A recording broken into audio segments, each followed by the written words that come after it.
بسم اللہ الرحمن الرحیم۔ اس خطبے کا عنوان ہے مسلمان ہونے کے لیے علم کی ضرورت۔ برادران اسلام، ہر مسلمان سچے دل سے یہ سمجھتا ہے کہ دنیا میں خدا کی سب سے بڑی نعمت اسلام ہے۔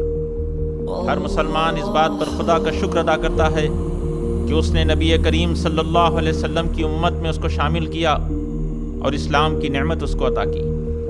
خود اللہ تعالیٰ بھی اس کو اپنے بندوں پر اپنا سب سے بڑا انعام قرار دیتا ہے، جیسا کہ قرآن میں ارشاد ہوا، الیوم اکملت لکم دینکم واتممت علیکم نعمتی ورضیت لکم الاسلام دینا۔ آج میں نے تمہارا دین تمہارے لیے کامل کر دیا اور تم پر اپنی نعمت پوری کر دی اور تمہارے لیے اس بات کو پسند کر لیا کہ تمہارا دین اسلام ہو۔ یہ احسان جو اللہ تعالیٰ نے آپ پر فرمایا ہے، اس کا حق ادا کرنا آپ پر فرض ہے، کیونکہ جو شخص کسی کے احسان کا حق ادا نہیں کرتا وہ احسان فراموش ہوتا ہے، اور سب سے بدتر احسان فراموشی یہ ہے کہ انسان اپنے خدا کے احسان کا حق بھول جائے۔ اب آپ پوچھیں گے کہ خدا کے احسان کا حق کس طرح ادا کیا جائے؟ میں اس کے جواب میں کہوں گا کہ جب خدا نے آپ کو امت محمدیہ میں شامل کیا ہے تو اس کے اس احسان کا صحیح شکر یہ ہے کہ آپ محمد صلی اللہ علیہ وسلم کے پورے پیرو بنے۔ جب خدا نے آپ کو مسلمانوں کی ملت میں شامل کیا ہے تو اس کی اس مہربانی کا حق آپ اس طرح ادا کر سکتے ہیں کہ آپ پورے مسلمان بنیں۔ اس کے سوا خدا کے اس احسان عظیم کا حق آپ اور کسی طرح ادا نہیں کر سکتے، اور یہ حق اگر آپ نے ادا نہ کیا تو جتنا بڑا خدا کا احسان ہے اتنا ہی بڑا اس کی احسان فراموشی کا وبال بھی ہوگا۔ خدا ہم سب کو اس وبال سے بچائے، آمین۔ مسلمان بننے کے لیے پہلا قدم، اس کے بعد آپ دوسرا سوال یہ کریں گے کہ آدمی پورا مسلمان کس طرح بن سکتا ہے؟ اس کا جواب بہت تفصیل چاہتا ہے، اور آئندہ جمعے کے خطبوں میں اسی کا ایک ایک جز آپ کے سامنے پوری تشریح کے ساتھ بیان کیا جائے گا۔ لیکن آج کے خطبے میں میں آپ کے سامنے وہ چیز بیان کرتا ہوں جو مسلمان بننے کے لیے سب سے مقدم ہے، جس کو اس راستے کا سب سے پہلا قدم سمجھنا چاہیے۔ کیا مسلمان نسل کا نام ہے؟ ذرا دماغ پر زور ڈال کر سوچئے کہ آپ مسلمان کا لفظ جو بولتے ہیں اس کا مطلب کیا ہے؟ کیا انسان ماں کے پیٹ سے اسلام ساتھ لے کر آتا ہے؟ کیا ایک شخص صرف اس بنا پر مسلمان ہوتا ہے کہ وہ مسلمان کا بیٹا اور مسلمان کا پوتا ہے؟ کیا مسلمان بھی اسی طرح مسلمان پیدا ہوتا ہے جس طرح ایک برہمن کا بچہ برہمن پیدا ہوتا ہے، ایک راجپوت کا بیٹا راجپوت اور ایک شودر کا لڑکا شودر؟ کیا مسلمان کسی نسل یا ذات برادری کا نام ہے کہ جس طرح ایک انگریز کسی انگریز کے گھر پیدا ہونے کی وجہ سے انگریز ہوتا ہے، اور ایک جاٹ قوم میں پیدا ہونے کی وجہ سے جاٹ ہوتا ہے؟ اسی طرح ایک مسلمان صرف اس وجہ سے مسلمان ہو کہ وہ مسلمان نامی قوم میں پیدا ہوا ہے؟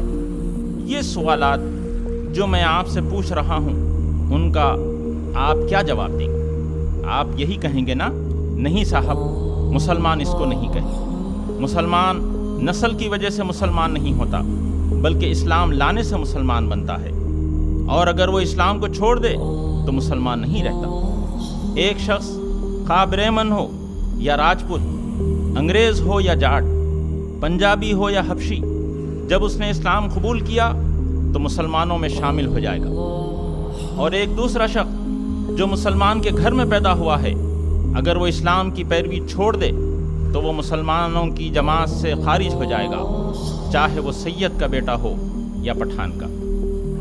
کیوں حضرات؟ آپ میرے سوالات کا یہی جواب دیں گے نا؟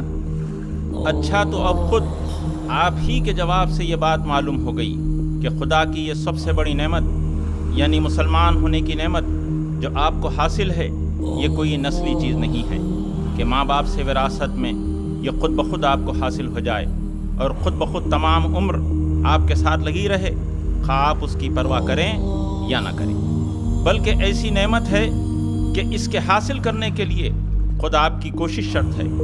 اگر آپ کوشش کر کے اسے حاصل کریں تو آپ کو مل سکتی ہے، اور اگر آپ اس کی پرواہ نہ کریں تو یہ آپ سے چھن بھی جا سکتی ہے، معاذ اللہ۔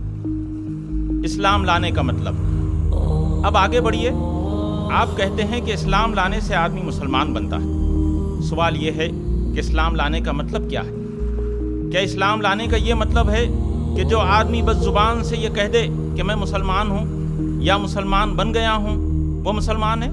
یا اسلام لانے کا مطلب یہ ہے کہ جس طرح ایک برہمن پجاری بغیر سمجھے بوجھے سنسکرت کے چند منتر پڑھتا ہے، اسی طرح ایک شخص عربی کے چند فقرے بغیر سمجھے بوجھے زبان سے ادا کر دے اور بس وہ مسلمان ہو گیا؟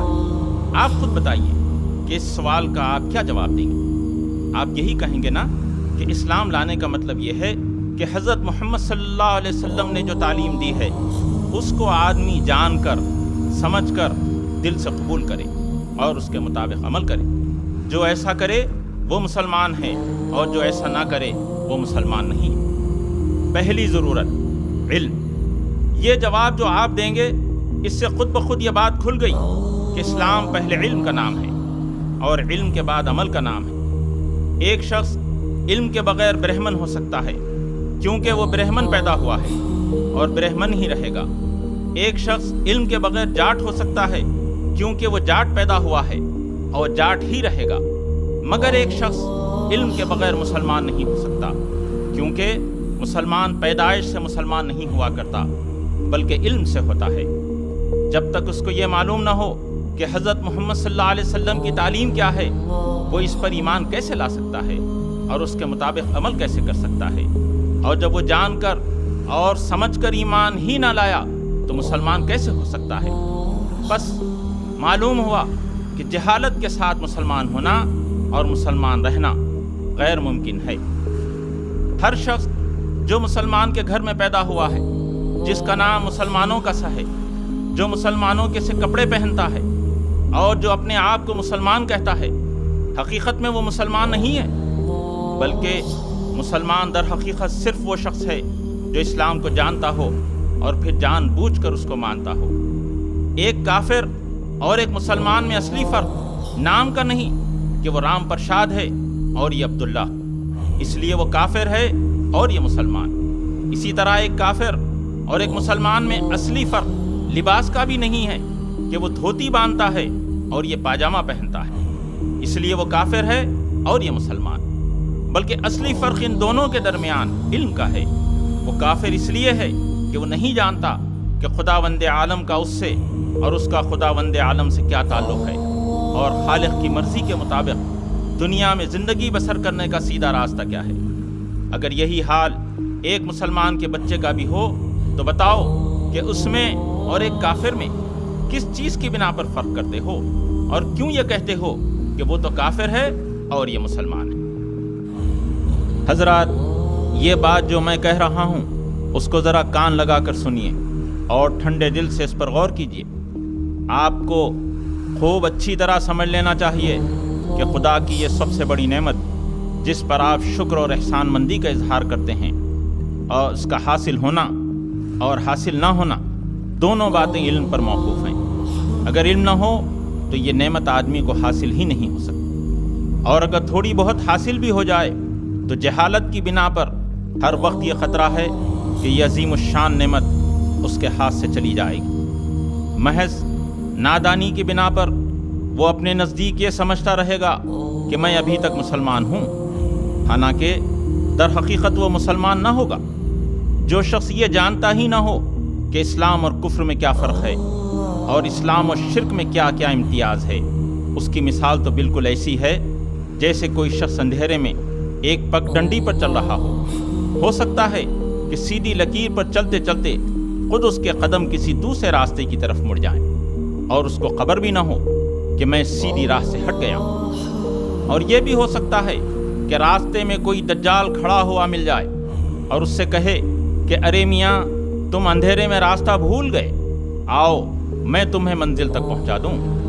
بیچارہ اندھیرے کا مسافر خود اپنی آنکھوں سے نہیں دیکھ سکتا کہ سیدھا راستہ کون سا ہے، اس لیے نادانی کے ساتھ اپنا ہاتھ اس دجال کے ہاتھ میں دے دے گا اور وہ اس کو بھٹکا کر کہیں سے کہیں لے جائے گا. یہ خطرات اس شخص کو اسی لیے تو پیش آتے ہیں کہ اس کے پاس خود کوئی روشنی نہیں ہے اور وہ خود اپنے راستے کی نشانات کو نہیں دیکھ سکتا. اگر اس کے پاس روشنی موجود ہو تو ظاہر ہے کہ نہ وہ راستہ بھولے گا اور نہ کوئی دوسرا اس کو بھٹکا سکے گا۔ بس اسی پر قیاس کر لیجئے کہ مسلمان کے لیے سب سے بڑا خطرہ اگر کوئی ہے تو یہی کہ وہ خود اسلام کی تعلیم سے ناواقف ہو، خود یہ نہ جانتا ہو کہ قرآن کیا سکھاتا ہے اور حضرت محمد صلی اللہ علیہ وسلم کیا ہدایت دے گئے ہیں۔